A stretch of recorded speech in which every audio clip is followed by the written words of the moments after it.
하겠습니다. 네, 각 분야에서 다들 고생이 너무 많으십니다. 대한민국의 현재 가장 중요한 과제는 여러 가지 있습니다만 어쨌든 비정상을 정상으로 전환시키는 것이고 성장을 회복시켜서 우리 국민들에게 새로운 기회를 많이 만들어 드리는 것입니다.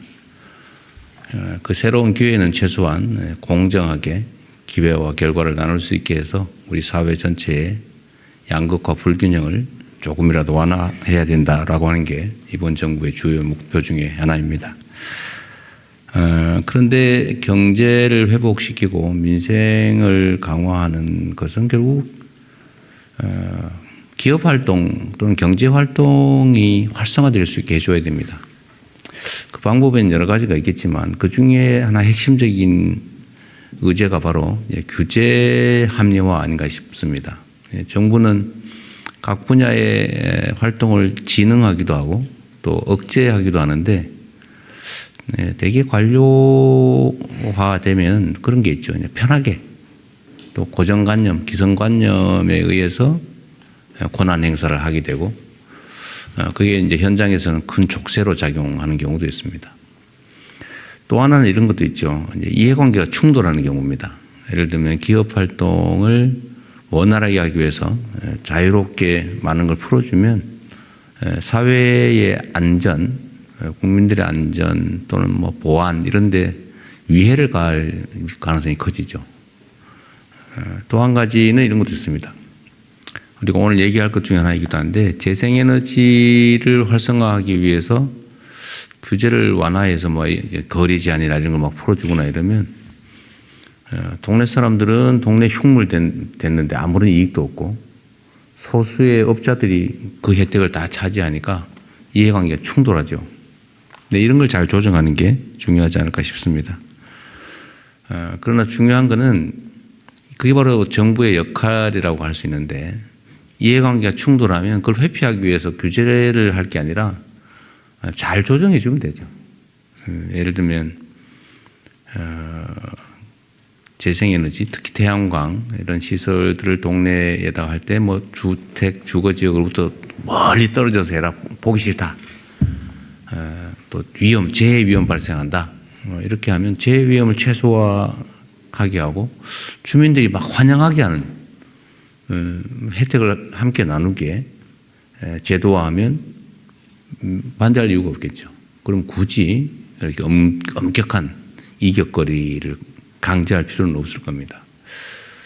이런 게 이해관계를 조정하는 것일 테고요. 또 예를 들면 어떤 규제를 해제하면 국민들의 예를 들면 생명과 안전 또는 개인정보 이런 게 침해된다. 이렇게 얘기하면 그 위험성을 또 최소화시키면 되지 않습니까? 위험하니까 아예 하지 말자. 제가 자주 드는 예로 구덕이 생길 것 같으니까 아예 장 담그지 말자. 장 못 당기게 하자. 이렇게 할 게 아니고 구덕이 안 생기게 하면 되죠. 보안장치를 철저하게 하고 장은 잘 담궈서 먹고 규제도 마찬가지 아닌가 싶습니다. 위험하면 위험 요소를 최소화할 수 있다면 그 규제는 정리할 수 있겠죠. 특히 오늘도 문화 분야, K컬처 관련된 규제 완화 얘기도 한번 해볼 텐데 이 부분도 사실 문화 영역은 규제라고 하는 게 그렇게 많이 필요할까라는 생각이 들기도 하지만 또 한편으로 보면 통제의 필요성이 있는 영역이 일부 있죠. 근데 뭐 김대중 대통령이 말씀하신 유명한 얘기죠. 또 뭐 대체적으로 통용되는 원칙이기도 한데 뭐 8길이 원칙이라고 합니까? 지원은 하되 간섭은 안 한다. 그게 대원칙인데도 불구하고 여러 가지 규제들이 있어요. 근데 우리가 앞으로 재생에너지 분야 또 바이오 분야 포함해서 문화 분야 이 부분을 산업으로 크게 진흥하려고 하는데 거기도 장애 요소가 있다면 현장의 얘기들을 충분히 들어보고 수용 가능한 범위 내에서 위험 요소들은 다 최대한 제거하면서 자유롭게 창의성을 발휘할 수 있도록 해야 되지 않냐라는 생각이 듭니다.